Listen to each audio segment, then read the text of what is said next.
दिनेश नाम का एक गरीब व्यक्ति मणिगंज गांव में रहता था। वो जंगल में लकड़ियां काटने का काम करता था। दिनेश और उसकी पत्नी नीलम दोनों मिलकर कड़ी मेहनत किया करते थे, लेकिन फिर भी उन दोनों की गरीबी दूर नहीं हो रही थी। उनके दो बच्चे थे जिनका नाम ऋतु और सोनू था। उनके पड़ोस में शकुंतला नाम की एक बूढ़ी औरत रहती थी।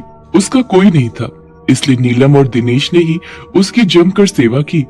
और अब जब वो अपनी आखिरी वक्त पर थी, तभी उसने कहा, दिनेश बेटा, तुम दोनों ने मेरी बहुत सेवा की है। मेरे पास तुम्हें बदले में देने के लिए कुछ भी नहीं है, सिवाय इस कुकर के।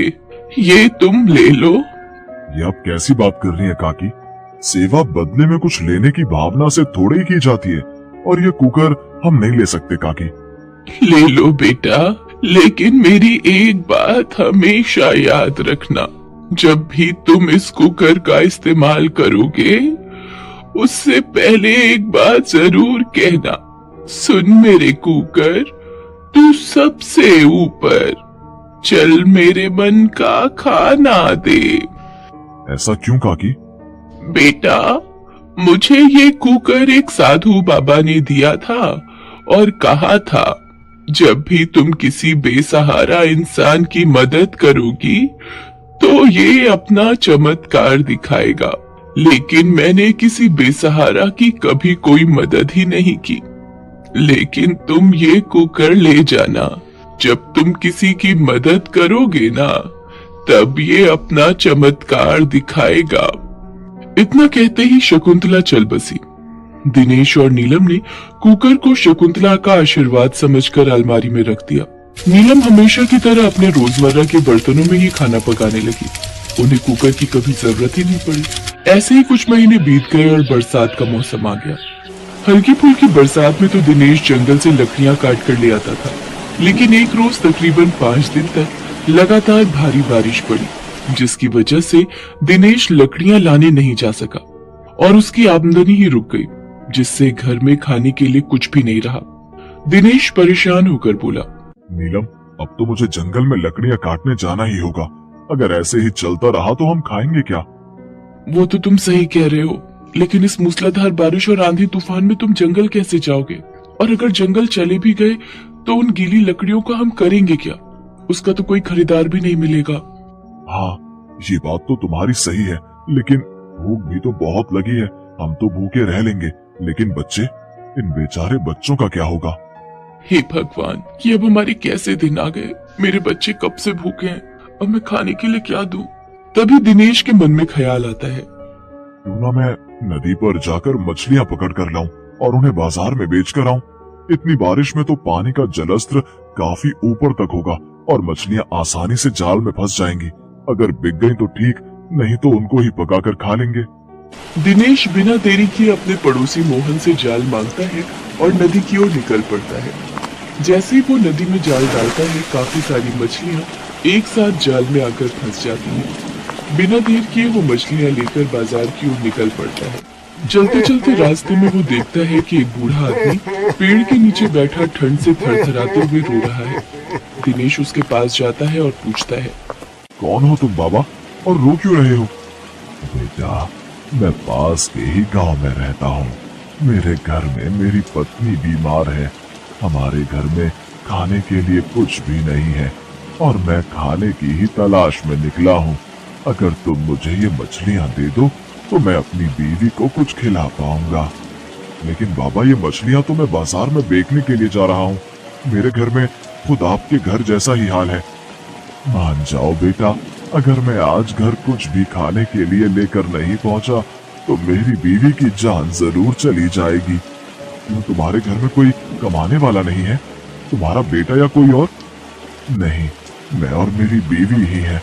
एक बेटा था, लेकिन कुछ साल पहले उसकी एक्सीडेंट में मौत हो गई। अब मेरा सहारा मेरी बीमार पत्नी ही है। अगर उसे कुछ हो गया तो फिर मैं भी जीकर क्या करूंगा? मैं भी अपनी जान दे दूंगा। और अगर तुम्हें मुझ पर भरोसा नहीं तो मेरे घर पर चलकर देख लो।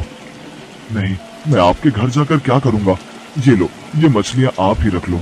इसके बाद घर लौटते वक्त दिनेश कुछ साग के पत्ते तोड़ लाता है और घर आकर अपनी पत्नी को देते हुए बोलता है, नीलम, मुझे आज कुछ भी नहीं मिला, इसलिए कुछ पत्ते साग के तोड़ कर लाया हूँ। लाओ, कम से कम यही सही, कुछ तो खाएंगे। लेकिन इन्हें बनाए किसमें?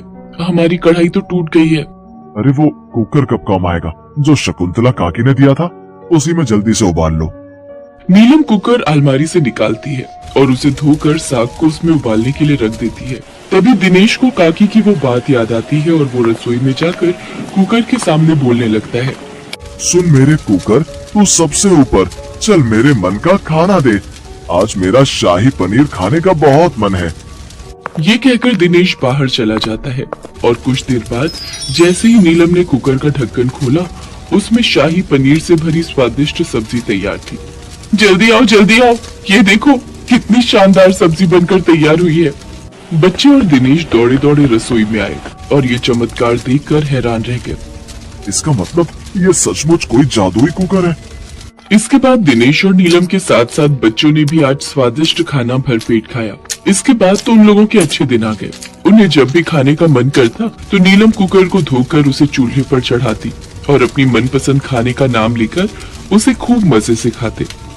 उनके घर से तरह तरह के पकवानों की खुशबू आने से उनके पड़ोस में रहने वाला मोहन अपनी पत्नी उमा से कहता है, ये दिनेश के घर से हर रोज तरह तरह की खाने की खुशबू आती है। इनके पास इतने पैसे कब से आने लग गए जो ये लोग पकवान खाने लगे? हाँ, खुशबू तो बहुत अच्छी आती है। पता तो लगाना ही पड़ेगा आखिर माजरा क्या है। फिर वो दोनों चुपके से उनके घर पर नजर रखते हैं और उनको इस राज का पता चल जाता है। मोहन और उमा मिलकर उस कुकर को चुराने का विचार करते हैं और एक रोज जब सब सो रहे होते हैं तभी वे उनके घर से कुकर चुरा कर ले जाते हैं।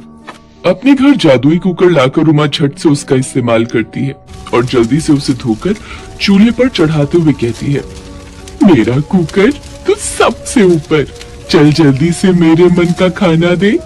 फिर वो अपनी मनपसंद बिरयानी का नाम लेती है, लेकिन थोड़ी देर में कुकर काला होता चला जाता है और कुछ देर में वो फट जाता है, जिससे उन दोनों को चोट आ जाती है। कुकर टूटकर जमीन पर पड़ा होता है।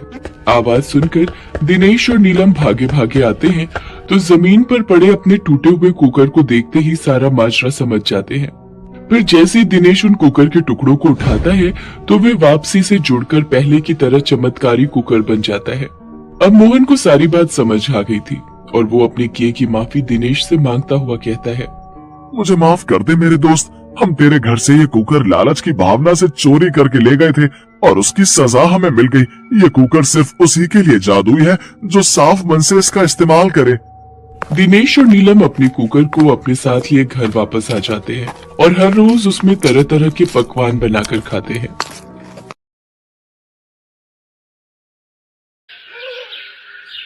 सुनो, आज भगवान की कृपा से हमारा ढाबा खुल ही गया। अब देखना, हमारे हाथ का स्वादिष्ट और बढ़िया खाना खाकर ग्राहक उंगलियां चाटते रह जाएंगे। तुम ठीक कह रही हो मीनाक्षी, बस अब ग्राहक बढ़ जाएं। खाने में यहाँ क्या क्या मिलेगा? जी सब कुछ है, दाल तड़का, दाल मखनी, भिंडी, बैगन का भरता, कड़ी चावल, राजमा चावल, तंदूरी रोटी, नान और भी बहुत कुछ। सुमेर चल, फिर आज इसी ढाबे पर खाना खा लेते हैं। सामने कल्लू के ढाबे पर तो खाने का वो स्वाद नहीं रहा जो पहले होता था। मेरे ढाबे के सामने ये नया ढाबा खुल गया है, मेरे तो ढाबे पर ग्राहक आने ही बंद हो गए हैं। मीनाक्षी और महेंद्र का चलता हुआ ढाबा देखकर कल्लू जलन से भर जाता है। ये एक और सामने ढाबा खुल गया, कोई ना कोई मुसीबत आ ही जाती है। हमारा ढाबा अच्छा चल पड़ा है, सचमुच ये देखकर मैं बहुत खुश हूँ। हमारा ढाबा इसी तरह चलता गया तो वो दिन दूर नहीं जब हम अपना एक बड़ा होटल खोलेंगे। उस गांव में ठाकुर गज्जन सिंह का राज चलता था। ठाकुर गज्जन सिंह के आदमी आए दिन बाजार में बनी दुकानों पर आकर अपना रौब झाड़ते थे और दुकानदार को परेशान करते थे। एक दिन ठाकुर सज्जन सिंह के आदमी बाजार में घूम रहे थे, तभी उनकी नजर मीनाक्षी और महेंद्र के ढाबे पर पड़ी। ओहो, गांव में नया ढाबा खुल गया है और गज्जन सिंह के आदमियों को नहीं पता। चलो सब आज ढाबे पर दावत उड़ाते हैं। ये ढाबे वाली तो खुद ही मखनी दाल लग रही है, फिर तो इसके हाथ में जादू होगा। जी आपको क्या चाहिए? ऑर्डर बता दीजिए। अरे तू सामने से हट कड़वे करे ले, उस मीठी खीर को हमारे पास भेज। देखो तमीज से बात करो, वो मेरी पत्नी है। तो मुझे तमीज सिखाएगा तेरी तो। देखो यहाँ पर गुंडागर्दी नहीं चलेगी, सीधी तरह से यहाँ से चले जाओ वरना मैं पुलिस को बुला लूंगी। चल तू कहती है तो यहाँ से चले जाते हैं, लेकिन याद रखना हम दोबारा फिर आएंगे। वो बदमाश गुंडे उस वक्त वहाँ से चले जाते हैं। कल्लू ये सब देख रहा था। ये ठाकुर गज्जन सिंह अपने आप को समझता क्या है? सारा दिन इसके गुंडे बाजार में घूमकर सभी दुकानदारों को तंग करते हैं और इनके मन में हम औरतों के लिए जरा सी भी इज्जत नहीं है। अरे तुम जानती नहीं हो, ठाकुर गज्जन सिंह बहुत ही गिरा हुआ इंसान है। इसके मन में दया नाम का तो कोई शब्द है ही नहीं। सब गाँव वाले इससे बहुत डरते हैं। इन दोनों को यहाँ से हटाने का रास्ता मुझे मिल गया है। अब देखता हूँ ये दोनों अपना ढाबा कैसे चलाते हैं। मतलब तू चाहता है कि हम तेरे सामने वाला ढाबा हटवा दें? इसमें हमारा क्या फायदा होगा बे? मैं आपको अपनी कमाई में से हिस्सा दूंगा, आपका फायदा ही फायदा है। अच्छा तो ये बात है, मैं अभी अपने आदमियों को महेंद्र के ढाबे पर भेजता हूँ। ठाकुर गज्जन सिंह अपने आदमियों को महेंद्र के ढाबे पर भेजता है। ठाकुर साहब का हुक्म है, अब ये ढाबा इस गांव में नहीं चलेगा। तो अभी के अभी अपना ये ढाबा बंद करके यहाँ से चलता बन। अरे कोई जोर जबरदस्ती है क्या? हम ये ढाबा बंद नहीं करेंगे। तुम्हारे ठाकुर को जाकर बोल दो, जो करना है कर ले। तुम लोगों ने बदमाशी दिखाई तो हम पुलिस को जाकर बता देंगे। अच्छा, तेरी जुबान बहुत चल रही है। कहीं ऐसा ना हो ढाबे के साथ साथ हम तेरे पति को भी जिंदा जला दें। तभी ठाकुर गज्जन सिंह की जीप आकर रुकती है। ठाकुर गज्जन सिंह जीप से उतरता है और गुस्से में ढाबे पर जाता है। तुम दोनों की इतनी मजाल कि मेरे गांव में ही रहकर मेरे से नहीं डरते। पकड़ लो इसके पति को और इस ढाबे के साथ जिंदा जला दो। नहीं ठाकुर नहीं, मेरे पति को छोड़ दो। मैं तुमसे विनती करती हूँ, मत लगाओ आग, मेरे पति को छोड़ दो। गज्जन सिंह से बैर लिया था ना तुम दोनों ने, अब सजा भुगतनी पड़ेगी। चलो तुम सब क्या देख रहे हो? ढाबे में आग लगा दो। इसका पति और ढाबा दोनों जल जाने चाहिए। नहीं नहीं, मेरे पति को छोड़ दो, कोई बचाओ, मेरे पति मर जाएंगे। नहीं, बचाओ, कोई बचाओ, बचाओ मुझे, मैं जल रहा हूँ मीनाक्षी, मुझे बचा लो। ठाकुर याद रखना, आज जिस तरह से तूने मेरे पति को जलाया है, एक दिन तू भी ऐसे ही जल कर मरेगा। तू भी ऐसे ही जल कर मरेगा। मीनाक्षी रोती रह जाती है और महेंद्र ढाबे के साथ जल कर मर जाता है। महेंद्र को गुजरे 2 दिन हो गए थे। मीनाक्षी ने कुछ नहीं खाया था। वो हिम्मत करती है और ढाबे पर जाती है। सब कुछ खत्म हो गया, सब कुछ जलकर खाक हो गया। अरे ये तो वही कुकर है जो महेंद्र पिछले हफ्ते ही नया खरीद कर लाए थे। कितने मन से ढाबे के लिए उन्होंने ये नया कुकर खरीदा था। ये उनकी आखिरी निशानी है। आज खिचड़ी इसी पर बनाती हूँ। मीनाक्षी अभी खिचड़ी बना ही रही थी कि तभी एक व्यक्ति वहाँ पर आता है। जी नमस्ते, मैं इस गांव में नया आया हूँ। आपका ये ढाबा देखा तो रुक गया, कुछ खाने को मिलेगा क्या? आप बैठिए, मैं आपके लिए खाने को लेकर आती हूँ। मैंने तो थोड़ी सी खिचड़ी ही बनाई थी, पर कोई बात नहीं, ये उन शहरी बाबू को ही दे देती हूँ। मैं अपने लिए कुछ और बना लूंगी। अरे ये क्या, ये कुकर तो खिचड़ी से भरा हुआ है, पर थोड़ी देर पहले तो मैं सारी खिचड़ी शहरी बाबू के लिए ले गई थी। ये कैसा जादू है? महेंद्र, मुझे तो ऐसा लगता है आप यहीं कहीं मेरे साथ हो, मेरे पास हो, आप मेरी सहायता कर रहे हो। अब मैं इस जादुई कुकर की सहायता से अपने ढाबे को फिर से शुरू करूंगी। मीनाक्षी अब रोजाना ही उस जादुई कुकर में खाना बनाती और ग्राहकों को खिलाती। जादुई कुकर में बना खाना सुबह से शाम तक चलता था। धीरे धीरे मीनाक्षी का ढाबा फिर से चल पड़ता है। कुछ दिन बीत जाते हैं। ढाबे को फिर से चलता देख कल्लू गुस्से में आ जाता है और ठाकुर गज्जन सिंह के पास जाता है। गज्जन सिंह अपने आदमियों के साथ दोबारा मीनाक्षी के ढाबे पर पहुंचता है। लगता है तुझे भी तेरे पति के पास भेजना ही पड़ेगा। गांव वालों, कान खोलकर सुन लो।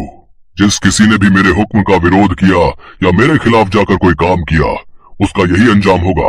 बेचारी मीनाक्षी, पहले पति चला गया और आज ठाकुर भी इसे जिंदा जलाने जा रहा है, और कौन भला गज्जन सिंह के आगे बोल सकता है?